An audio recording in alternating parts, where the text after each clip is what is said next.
Est-ce que ce que vous vous apprêtez à faire va réellement vous libérer ou simplement vous soulager sur le moment?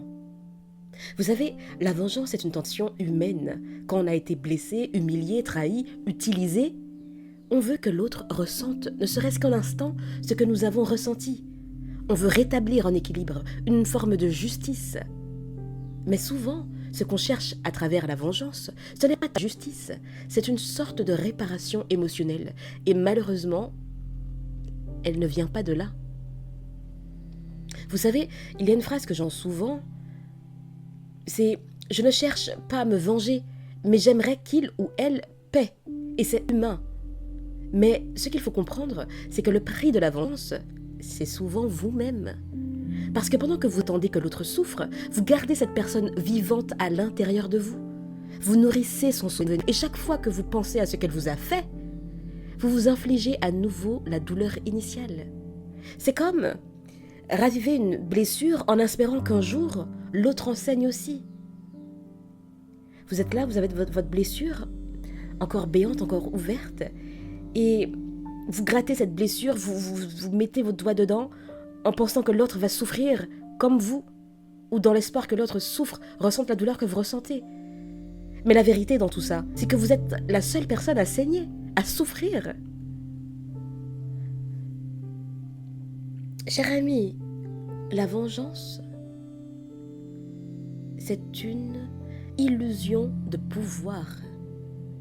On croit reprendre le contrôle, mais en réalité, on reste prisonnier du passé, on reste prisonnier de l'autre personne. Et le karma, lui, n'a rien à voir avec la punition divine. Hein.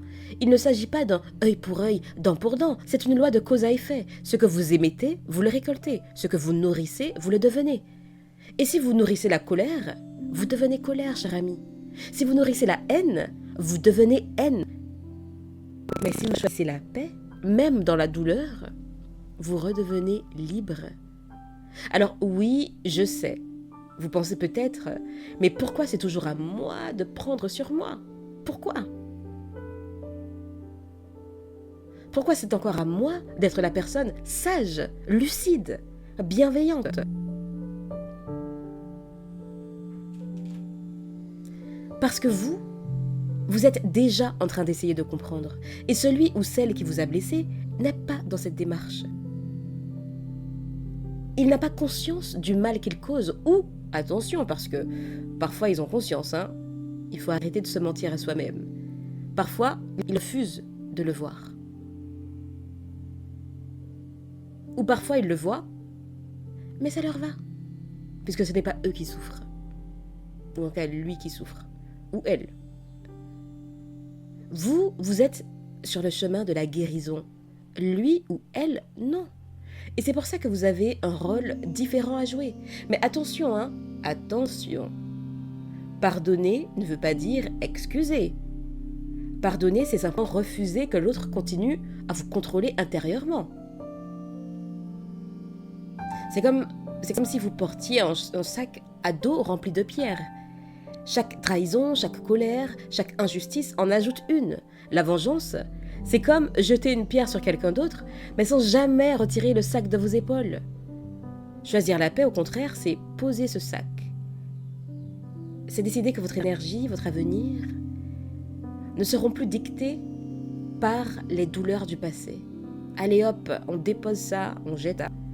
On repart free, quoi, libre. Sac de pierre, quoi? Non, non, non, non, on n'a pas de sac de pierre ici. Vous voyez? Et puis, vous savez ce que fait réellement le karma? Il ne punit pas dans le sens premier du terme, il enseigne. Et parfois, la leçon n'est pas pour l'autre, elle est pour vous. Parce que votre mission, ce n'est pas de corriger les injustices du monde. C'est d'apprendre à ne plus vous trahir vous-même à chaque fois qu'on vous fait du mal. Chaque fois que vous répondez à la haine par de la haine, vous rejouez le même scénario. Vous restez dans le même système énergétique. Et tant que vous restez là-dedans, vous ne guérissez pas. Bon, j'ai beaucoup parlé, hein. Mais concrètement, comment on fait quand la vengeance est la seule option qu'on voit? D'abord, on accueille la colère. Oui, ne la niez pas. Dites-vous, oui, je suis en colère et c'est normal. Et si vous pouvez crier, extériorisez la colère. Accueillez-la, extériorisez-la. Et j'insiste sur le fait d'extérioriser parce que tant qu'on n'extériorise pas, l'émotion, la colère notamment ici, reste en soi et elle s'exprime différemment. Et d'ailleurs, en soi, la colère n'est pas mauvaise. C'est un signal. Elle dit qu'une limite a été franchie. Et donc ce n'est pas une émotion à fuir, c'est une émotion à écouter. Ensuite, mettez la douleur en mouvement. Écrivez, criez, courez, pleurez, dansez. Oui. Transformez cette énergie brute en quelque chose de vivant. La vengeance fige. L'expression libère. Non, attendez, je vais répéter ça. La vengeance fige. L'expression libère. Parce que oui, qui dit vengeance dit rester bloqué dans un moment du passé. Et l'expression, c'est s'ancrer dans le présent, dans l'espoir d'un avenir meilleur. Donc ensuite, on se recentre sur soi. Vous ne pouvez pas changer l'autre. Franchement, croyez-moi, j'ai essayé. Déjà, se changer soi-même demande tellement d'efforts que de changer penser changer quelqu'un d'autre, c'est totalement... Ça flirte avec la folie. Donc vous ne pouvez pas changer l'autre, mais vous pouvez vous réparer. Vous pouvez changer vous. Reprenez votre pouvoir en investissant en vous-même, votre santé mentale, vos projets, votre bien-être, votre paix. Et c'est ça votre meilleure vengeance, votre meilleure revanche, pardon. Et puis, apprenez à faire confiance à la vie. Même si ça paraît injuste, ce que vous avez vécu là, il y a des équilibres invisibles. Et ce n'est pas parce que c'est invisible que ça n'existe pas. Personne ne traverse la vie sans faire face tôt ou tard à ses propres actes. Oui! Je persiste et je signe. Encre rouge. Oui. Personne ne traverse la vie sans faire face tôt ou tard à ses propres actes. Et souvent, comme c'est plutôt tard que tôt, on a l'impression que ça ne se fait jamais. Mais oui. Je vous assure. J'ai eu et j'ai vu trop d'exemples pour pouvoir affirmer l'inverse. Et parfois, ça prend toute une vie. C'est triste à dire, mais c'est vrai. Mais ça arrive. Et ce n'est pas votre rôle d'accélérer ce processus. Laissez la vie faire les choses. Votre rôle à vous, c'est d'avancer. Le karma n'oublie rien. Mais il agit dans le bon timing, pas dans le vôtre. C'est vrai qu'on aurait aimé que le karma opère tout de suite. Mais parfois, il prend des années, parfois, il prend des mois. Et puis parfois, il est déjà en action, il est déjà en cours. Mais on ne sait pas, on ne voit pas. À titre d'exemple, admettons, vous avez des couacs dans votre vie privée, familiale ou professionnelle ou financière.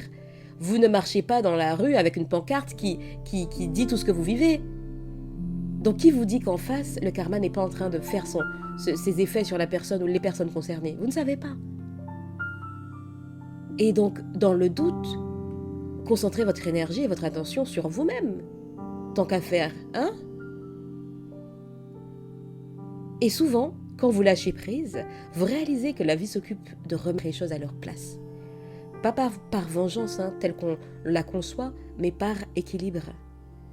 Alors, avant de passer à l'acte, quel que soit ce que vous mettez derrière l'acte, rayer la voiture, prendre ses chaussures, je ne sais pas, des choses beaucoup plus graves. Parce que oui, il y a parfois des petites choses qu'on veut mettre dans le plat de l'autre, la boisson de l'autre. Je dis ça, je ne dis rien, à éviter formellement.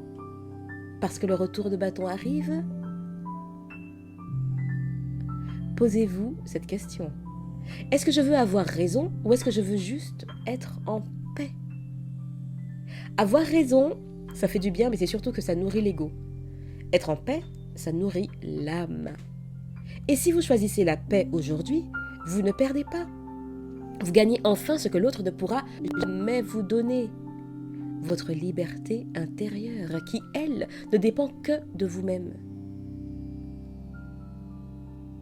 Cher ami, vous n'avez pas toujours besoin que justice soit faite pour enfin être en paix. Vous avez besoin d'accepter que vous méritez la paix, même si l'autre ne la mérite pas encore, ou même si l'autre ne veut pas vous la donner, ou même si l'autre n'est pas en paix elle-même ou lui-même. Et ça, c'est une forme de guérison beaucoup plus puissante que n'importe quelle vengeance. C'est une forme de guérison beaucoup plus puissante que n'importe quelle vengeance. Donc, rangez le caillou que vous avez pris pour rayer la voiture. Rangez votre plan là, machiavélique là. Non, non, non, non, non. Concentrez-vous sur votre paix. Cher ami, je vous dis à bientôt.